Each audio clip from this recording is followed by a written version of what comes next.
आप में से कितने लोग हैं जो बहुत एक्साइटेड हैं आज के सेशन को लेकर के? तो अब मैं जैसे ही आपको नाम बताऊंगा उनका, जो हमारे आज के गेस्ट हैं, तो आपका जो एक्साइटमेंट लेवल है वो और बढ़ जाएगा। ये बताने से पहले कि गेस्ट कौन है, मैं आपको थोड़ा सा बताता हूं YouTube के बारे में। YouTube में क्या है कि पूरे वर्ल्ड की अगर बात करी जाए तो करोड़ों चैनल्स हैं जो अलग अलग जॉनर्स में हैं, अलग अलग कैटेगरीज में हैं। उसमें से दो बड़ी कैटेगरीज हैं, मोटिवेशन और एजुकेशन। पूरे वर्ल्ड में जो वर्ल्ड का नंबर 1 मोटिवेशन चैनल है वो मेरा है, और जो वर्ल्ड का नंबर 1 एजुकेशन चैनल है किसी इंडिपेंडेंट क्रिएटर का, वो उनका है, जो कि हमारे गेस्ट हैं। उनके 17 मिलियन से ज्यादा सब्सक्राइबर्स हैं। Please give an energetic and warm welcome to the one and only Khan sir.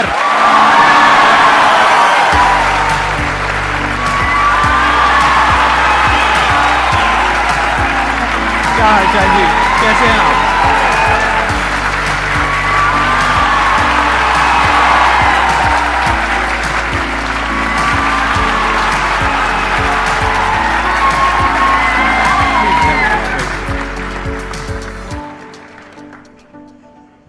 इससे पहले कि ऑडियंस आपसे कुछ पूछे या इंटरेक्ट करे, मेरे माइंड में एक क्वेश्चन है आपके लिए जी। जो बच्चे हैं वो आपके इतने दीवाने क्यों हैं, इतने पागल क्यों हैं आपके पीछे? मतलब मेरे कमेंट सेक्शन में भरा पड़ा था, खान सर कब आएंगे, खान सर कब आएंगे। मतलब ऐसा क्या जादू कर दिया आपने बच्चों के ऊपर? ये सवाल हम आपसे भी पूछते हैं, हमारे पे भी इतना कमेंट आया, इतना मेरे तो ऑफिस में लोग चले आए कि सर कब जा रहे हैं। अच्छा। क्योंकि हम लोग का तो एग्जैक्ट है वही पढ़ाना है। हाँ। तो देखिए, हम लोग का मेन है कि बच्चों को जो जरूरत रहती है कि अगर लड़का पढ़ने आया रहा ना, उसके मन में कोई डाउट ना रह जाए। हम उसको कहते हैं कि हम तुम्हें पढ़ा रहे हैं, दम है तो भूल के दिखाओ, याद करके नहीं।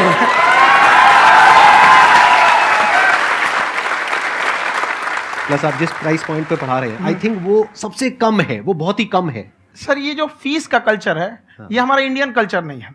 हमारा इंडियन कल्चर गुरु दक्षिणा है, उस हिसाब से वो सही है। ऑक्सीजन जैसे जिंदगी के लिए जरूरी है, वैसे एजुकेशन जरूरी है। कोई ये नहीं कह सकता है कि पैसे की वजह से वो खान सर के यहां से लौट गया। क्या बात है।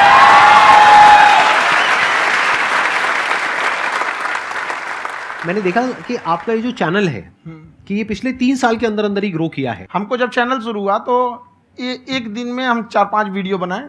एक हमको कुछ आता, आज भी नहीं आता इतना, तो हम देख के कैमरा वैमरा तो हम कंफ्यूज हो गए, बाप रे। तो हम एक ही दिन में वीडियो शूट किया, पढ़ाने वाला टॉपिक था हमको। उसके बाद कभी वीडियो नहीं, 6-7 वीडियो एक ही बार शूट कर लिए। और एक जो थे जिनका कैमरा वगैरह था, मेरे पास कैमरे भी नहीं थे उस टाइम, और कैमरा 35,000 का था। तो 6 महीना इसी में लग गया, जो 35,000 इसी में फंस जाएगा। तो उनके कैमरे से शूट किए, उन्होंने कोई चार्ज लिया, उसके बाद हम छोड़ ही दिए। लॉकडाउन लगा, तब हम कहें आप कैसे पढ़ाएंगे? वो तो 1 दिन 2 दिन करते करते अचानक लंबा हो गया। तब हमको याद आया कि ओहो, मेरा एक चैनल भी है वहाँ पे। तो उस समय उस पर लगभग 30,000 सब्सक्राइबर हो चुके थे।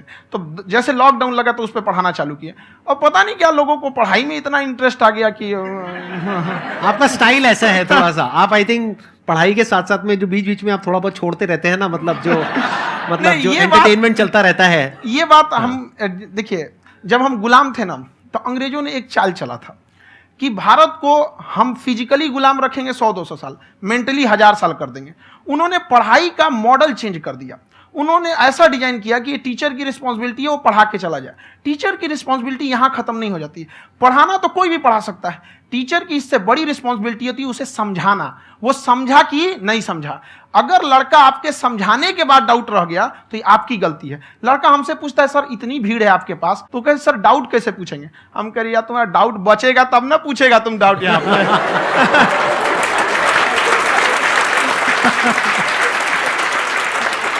कॉन्फिडेंस नेक्स्ट लेवल है खान सर का, मानना पड़ेगा। और शायद यही वजह है इनकी जो ग्रोथ है उसका। किसी ने शायद सपने में भी नहीं सोचा होगा कि पिछले 2 साल के अंदर अंदर जो आपके चैनल की ग्रोथ हुई है, जैसे आप खुद ही बता रहे हैं कि लॉकडाउन के टाइम पे आपके 30,000 के करीब सब्सक्राइबर्स थे, आज की डेट में 17 मिलियन है। और मेरा एक क्वेश्चन और है, इससे पहले कि ऑडियंस में से आपसे कोई क्वेश्चन पूछे, कि कई बार आप ऐसे भी टॉपिक्स टच करते हैं जो थोड़े से कंट्रोवर्शियल हैं या थोड़े से सेंसिटिव हैं, जिसके ऊपर बात करने की हिम्मत आई थिंक बहुत ही कम लोगों में है। तो आपको कभी ये नहीं लगता है कि कहीं ज्यादा तो नहीं हो रहा है, इसको थोड़ा रोक देते हैं, थोड़ा कम कर देते हैं? क्योंकि कोई लाइन ही नहीं है वैसे तो बोलने को, तो आप कुछ भी बोल दो, कितना भी बोल दो। हुई है कंट्रोवर्सी बहुत बार। एक्चुअली बचपन से हमको फौज में जाना था, और फौज वालों के लिए ये सब मायने नहीं रखता। उसको करना है मतलब करना है, तुम सामने कुछ भी रहो, डजंट मैटर।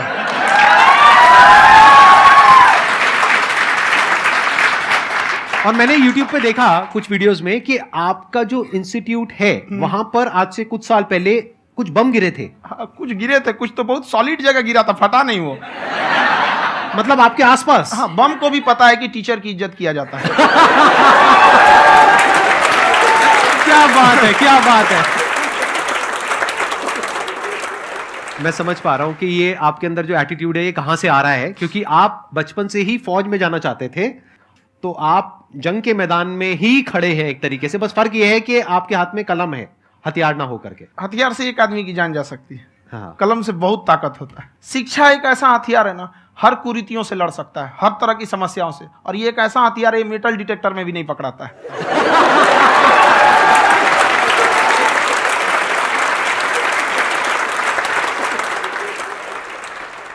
मेरा क्वेश्चन ये है कि अभी प्राइवेट ऑर्गेनाइजेशंस में पीटने का, पनिशमेंट का ये सिस्टम जो है खत्म हो गया है। हम आपके वीडियो में देखे हैं सर कि आप एक बड़ा सा रोल रखे रहते हैं, पुलिस वाला लाठी है वो, पुलिस वाला लाठी है, और स्टेज पे बुला के बच्चों को उसी से धुनाई शुरू कर देते हैं मस्त एकदम से, है ना। तो सर मतलब कि बच्चे मतलब कि डरते नहीं है आपसे, और इस तरीके से कैसे कनेक्टेड हैं आपसे, है ना। और एक और क्वेश्चन सर, यूपीएससी का जो आप अपना बैच स्टार्ट करने वाले हैं, ठीक है, उसके बारे में बताइए सर, क्योंकि मुझे मतलब उस चीज को करना है सर, ठीक है। और संदीप सर को देख लिए, मेरा तो वैसे ही हो जाना है।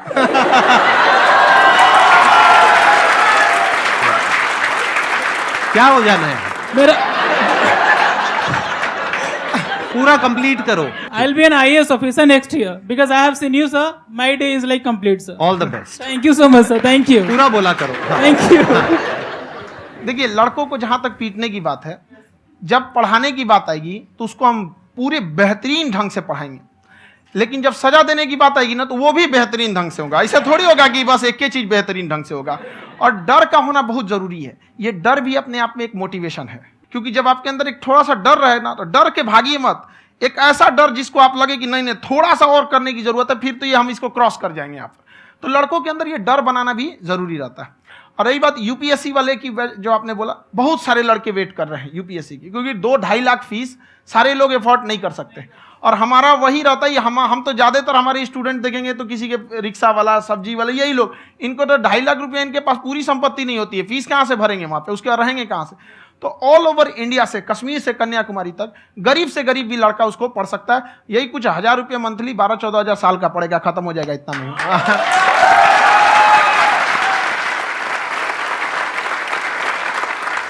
ये जो डंडे वाली बात इन्होंने कही, ये सच है? मतलब आप सच में एक डंडा रखते हो? पुलिस का ही है वो।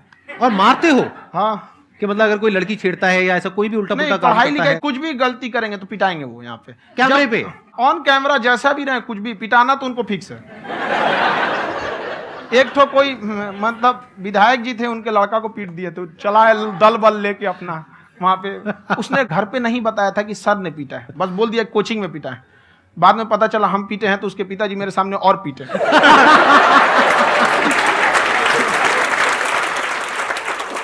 सर आपका सबसे बड़ा डर क्या है, आप दोनों का?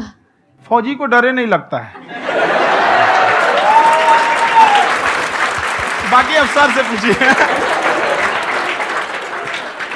आज के सेशन से पहले कोई डर नहीं था, लेकिन अब मुझे इनकी डंडे वाली कहानियां सुन करके डर लग रहा है कि कहीं मैंने गलती से कुछ बोल दिया और इन्होंने कहीं पीछे कुछ रखा हुआ है, और यहीं आ करके अगर इन्होंने मेरी पिटाई कर दी तो बहुत बुरा हो जाएगा। तो इसलिए हमको थोड़ा डर लग रहा है।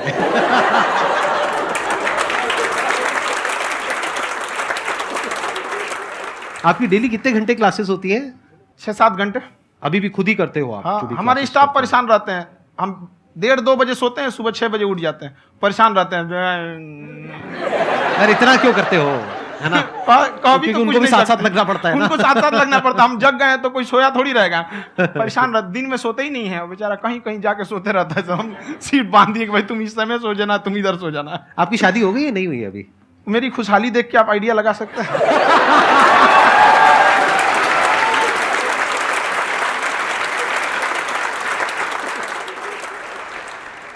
First of all I would like to say sir thank you so much to you and to your team कि आपने मुझे यहाँ आने का मौका दिया। एंड सर अब तक मैंने आपको सिर्फ फ़ोन या लैपटॉप में ही देखा है दोनों को, आज फर्स्ट टाइम लाइव देख रही हूँ तो बहुत अच्छा लग रहा है। तो मेरा क्वेश्चन ये है सर आपसे, जब हम लाइफ में कोई डिसीज़न लेते हैं कि हमें ये पर्टिकुलर चीज़ करनी है, और क्योंकि हम डिसीजन लेते हैं तो हमारी आदत है कि पहले हम 4 लोगों से पूछते हैं कि तू बता तेरी क्या राय है, तू बता तेरी क्या राय है। तो उनमें से अगर कोई हमें कह देता है कि ये बेकार डिसीजन है मत कर, तो हमारा माइंड कहीं ना कहीं डाइवर्ट होने लगता है और उसकी वजह से हम अपना डिसीजन चेंज कर देते हैं।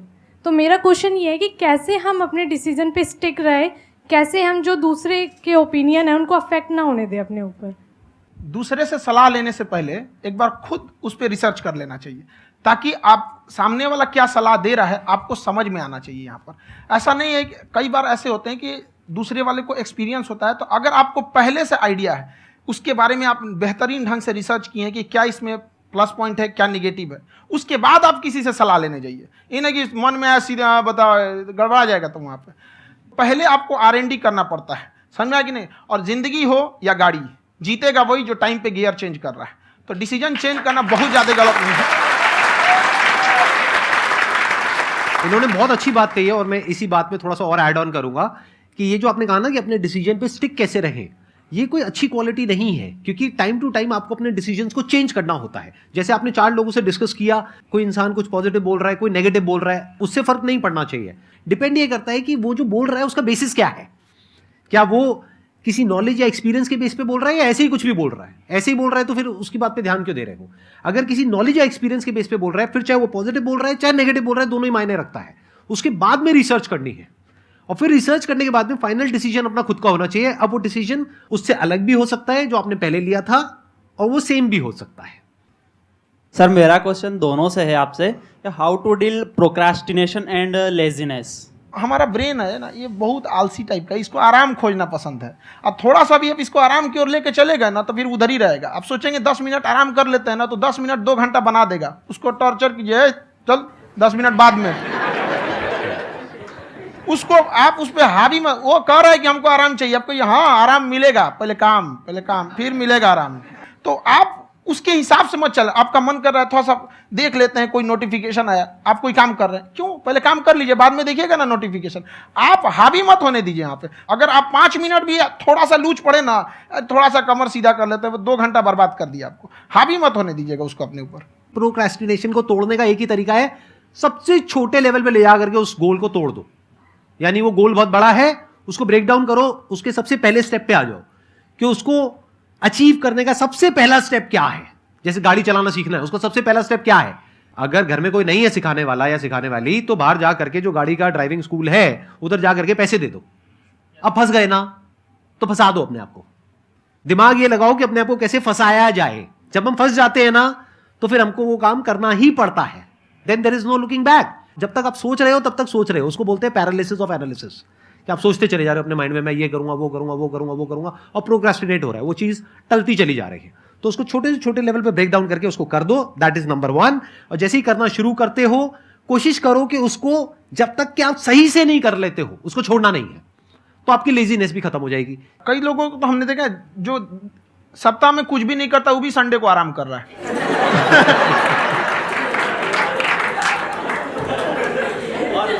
वैसे कहा भी जाता है कि अगर कोई काम आपको करवाना है ना तो ऐसे किसी इंसान को दो जो बिजी है। हाँ। ऐसे आदमी को मत दो जो खाली है। ये परफेक्ट एग्जाम। किसी को भी आप देखिएगा जिसको आप कहते हैं कि मतलब थोड़ा ठीक ठाक आप समझते हैं कि नहीं ये बहुत आगे निकल, वो एक काम को खत्म करने के बाद कभी आराम नहीं करेगा। एक काम खत्म हुआ उसको लगेगा हाँ एक खत्म हो गया, अब दूसरा करना चाहिए। और वही जिसको देखिएगा एक खत्म हो गया और आराम करना चाहिए, कभी नहीं, लाइफ में आखिरी सांस तक।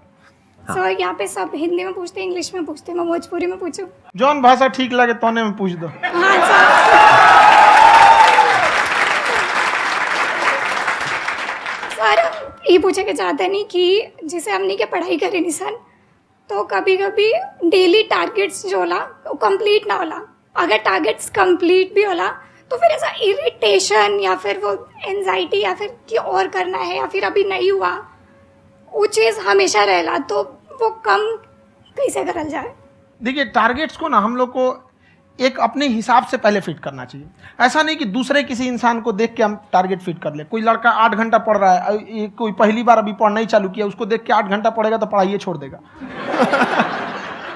तो आप अपनी क्षमता के हिसाब से देखिए कि आप कितना पढ़ सकते हैं। अगर आपने एक घंटे को बना लिया कि हम 1 घंटा पढ़ सकते हैं, अगले 1 हफ्ते तक उसको सस्टेन रखिए। जिम में कैसे करते हैं लोग, पहले दिन उठा लीजिएगा 1 कुंटल तो हार्ट अटैक हो जाएगा। तो वो धीरे धीरे टारगेट सेट कीजिए और अपनी क्षमता को भी देखिए। हर इंसान की क्षमता अलग है। कंगारू को देख के हाथी छलांग मारेगा, पैर तोड़ के बैठ जाएगा।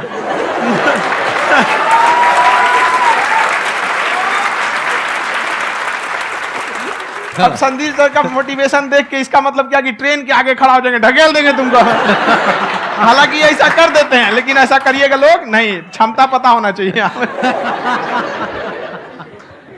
आपके अंदर एंजाइटी हो रही है कि मैंने कर तो लिया है, आप ये नहीं कह रहे कि मैंने कुछ भी नहीं किया है फिर मेरे को एंजाइटी हो रही है, आप ये कह रहे हो मैंने काफी कुछ कर लिया है फिर भी एंजाइटी हो रही है कि कहीं कुछ छूट तो नहीं गया है। तो बेसिकली आपको ये देखना है कि अगर आपके अंदर ये एंजाइटी हो रही है, that means you are a very good student, आप एक अच्छे स्टूडेंट हो। क्यों? क्योंकि बहुत सारे स्टूडेंट्स तो ऐसे हैं उनको पढ़ने के नाम से एंजाइटी होती है। तो आपको एंजाइटी हो रही है कि मैंने पढ़ लिया, दिन में मानो 8 घंटे का आपने टारगेट सेट किया और 6 घंटे पढ़ लिया, या मान लो 8 घंटे भी पढ़ लिया, फिर भी एंजाइटी हो रही है कि मैंने 10 घंटे नहीं पढ़ा। तो ये तो अच्छी क्वालिटी है ना, ये तो एक ब्रिलियंट स्टूडेंट की क्वालिटी है, क्योंकि एंजाइटी उसी को होती है जो केयर करता है, जिसको परवाह है, उसी की तो एंजाइटी होती है। जैसे माँ को अपने बच्चे की, जैसे एक माँ को अपने बच्चे को लेकर के एंजाइटी होती है। हंस लो मजाक उड़ा लो मेरा। कोई बात नहीं, एडिट कर देंगे इसको हम। हाँ।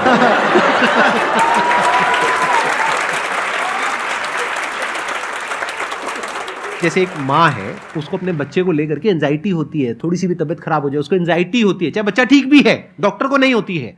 क्यों? क्योंकि माँ को उस बच्चे से प्यार है। तो दैट मीन्स कि आप अपनी पढ़ाई को लेकर के सीरियस हो, इस वजह से आपके अंदर एंजाइटी हो रही है, विच इज नॉर्मल। जहां पर प्यार मोहब्बत होती है वहां पर थोड़ी बहुत एंजाइटी तो होती ही है ना। समझ रहे हो ना मैं क्या कहना चाह रहा हूं? आप लोग समझ रहे हो ना मैं कहां जा रहा हूं? जब वो किसी और से बात करती है तो एंजाइटी होती है ना।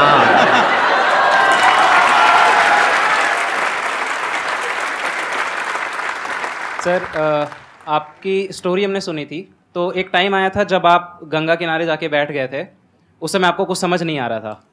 तो उस समय मतलब आपने ये डिसीजन कैसे लिया कि अब आगे नहीं, यहाँ से वापस जाना है? रास्ता ही नहीं था। घर जाने के लिए एटलीस्ट 90 रुपए चाहिए थे, जेब में 40 रुपए थे, कैसे घर जाते हैं? और हम गंगा के किनारे चुपचाप बैठे बैठे हम कहें कि बहुत टेंशन हो गया, अब घर जाना चाहिए। रूम पे तो किराए के रूम पे ही आदमी सारे लोग रहते, गए वहाँ पे तो रूम लॉक हो गया था। तुम खटखटाए तो ऊपर से गुस्सा से बोले जो ऑनर थे, क्या टाइम हो गया है? तुम कहीं 9-10 बज रहा होगा, घड़ी देखिए तो 2 बज रहा था, रात का 2-2:30 बज गया था वहाँ। टेंशन में आप तो होता है, कई बार ऐसा समय आएगा कि लगेगा जैसे आप कुछ नहीं हो सकता है। तो इससे घबराना नहीं है, कभी कभी गुच्छे की आखिरी चाबी भी ताला खोल देती है। जो बातें आपने बताई कि घर में प्रॉब्लम्स ये वो, ये तो बहुत लोगों ने फेस करी वहां पर, आप अकेले नहीं है, बहुत लोगों ने ये प्रॉब्लम्स फेस करी, बहुत तरह की प्रॉब्लम्स देखी, बहुत तरह की स्ट्रगल्स देखी, लेकिन वो सब इतने कामयाब नहीं हो पाए जितने कि आप हुए। तो आपके अंदर ऐसा कुछ ना कुछ है जो औरों के अंदर नहीं है। तो वो मैं जानना चाह रहा हूं कि वो ऐसा क्या था जहां से कि आपका दिमाग यहां तक सोच पा रहा है कि मैं पूरे इंडिया में इतने बड़े लेवल का चेंज लेकर के आ सकता हूं, एजुकेशन फील्ड में रेवोल्यूशन लेकर के आ सकता हूं। ये सोचना ही बहुत लोगों के बस का नहीं है। मेरी एक खुद की थिंकिंग, अगर हमको कोई 100 रुपए किसी काम के लिए दिया, हम सबसे यही कहते हैं, तो हम कोशिश करते हैं उसे 200 का रिटर्न दे। अगर कोई हमसे 200 रुपया फीस दे रहा है, 250 दे रहा है, तो हम उसको ये कोशिश करते हैं कि तुम्हें ऐसा लगे कि नहीं भैया हमने 10-20 हज़ार का पढ़ लिया यहाँ पर। वो ईमानदारी से कभी कमी नहीं। और हमेशा अगर हम प्रॉमिस X का करते हैं तो डिलीवर 4X करना चाहते हैं। ध्यान से सुनना और ध्यान से समझना इस फर्क को, अगर आप समझ पाए तो बहुत आगे जाओगे लाइफ में। एक वो होते हैं जो ये सोचते हैं कि हमें सब कुछ मिल जाए, हमें कुछ भी करना ना पड़े। दूसरी कैटेगरी होती है लोगों की जिनको जितना मिलता है उसमें भी चोरी चकारी करते हैं या कोशिश करते हैं कि उससे कम दे सामने वाले को जितना कि हमें मिल रहा है। तीसरी कैटेगरी होती है लोगों की जो इनके जैसे लोग होते हैं, वो क्या करते हैं, वो ये सोचते हैं कि अगर मैंने किसी से 1 रुपए भी लिया, देखा जाए तो 200-250 रुपए कुछ भी नहीं होता है, 200-250 रुपए अगर मैंने लिया तो कैसे उसको 400 रुपए की वैल्यू दूं। ये जो थिंकिंग है ना, यही एक फर्क होता है एक ऐसे इंसान में जो बहुत आगे निकल जाता है और उस इंसान में जो मीडियोकर रह जाता है। आप अपने आप को अपने आप के ऊपर समय दीजिए, उसको डेवलप कीजिए। जब आप अपने आप के ऊपर खर्च करते हैं तो आने वाले समय में लोग गूगल पे आपको सर्च करते हैं। क्या बात है सर, ये आपने अभी बनाया है या ये कोई पुराना आपका वो है? बनते रहता है इसे, फ्लो में बन जाता है। आपके अंदर ना सर एक कवि छुपा हुआ है कहीं ना कहीं जो बाहर आना चाहता है। कभी ना कभी आपने सोचा होगा कुछ? हाँ, कभी कभी देखिए एक चीज है, संगत का बहुत अच्छा असर पड़ता है। ये चीज को हमेशा, संगति का मतलब लोग हल्के में ले लेते हैं। संगति का मतलब होता है संग संग गति। तो अच्छे लोग के साथ रहेंगे तो संग संग अच्छी गति होती जाएगी, खराब में रहेंगे तो ये भी होता है। बट अपने आप को थोड़ा सोचना चाहिए कि हम केवल जी के मर जाएं इसके लिए नहीं आए हैं। लोग कहते हैं कि सर नाम क्यों नहीं बताते अपना। हमारी एक ही सोच है कि जाने के बाद इस दुनिया से हमको मतलब एक चीज देना चाहते हैं स्टूडेंट्स को, कि वो याद करें कि इस पैसे की भाग दौड़ की दुनिया में हर कोई दोनों हाथ से लूटने में लगा है, खाली हाथ जाने के लिए ये सबको लगा है। तो हर कोई को ये सोचना चाहिए कि था कोई इंसान जो इतने कम फीस में इतनी शिक्षा जो महंगी थी, जो कमाने का रास्ता था, उसको भी एकदम कंपटीशन इतना कर दिया कि अब लोगों को अपनी फीस बढ़ाने में डर लगता है कि अरे यार, लड़का कमेंट करता है कि खान सर इतना ले रहे हैं, आप बहुत बड़ा टीचर हो गए।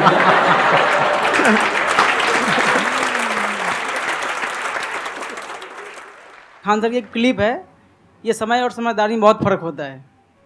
अगर समय रहते समझदारी आ गई तो इंसान कामयाब हो गया, लेकिन अगर समय चला गया फिर समझदारी आई फिर तो बेकार है। तो सर मतलब कुछ आपको ऐसी चीज़ लाना चाहिए जो मतलब बच्चों जो तैयार हो रहे हैं उनको ये चीज़ें मतलब एंड टाइम पर दिखे।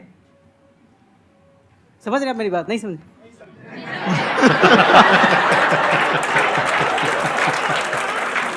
यही होता है सर, सर का मोटिवेशन ज्यादा हो जाता है। जब आप स्ट्रगलिंग फेज में हैं तो कम से कम चीजों को अपने ऊपर खर्च कीजिए, ज्यादा से ज्यादा सीखने में खर्च कीजिए। अगर आपको राजा बनने का शौक है तो गुलाम की तरह मेहनत करना सीखिए, तब राजा बनेंगे।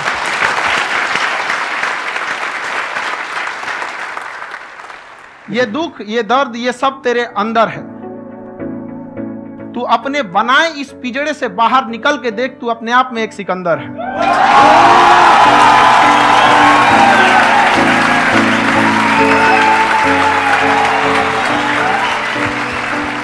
Thank you so much sir for coming. बहुत मजा आया मेरे को आपके साथ में इंटरेक्ट करके। आई एम श्योर आप लोगों को भी बहुत मजा आया होगा।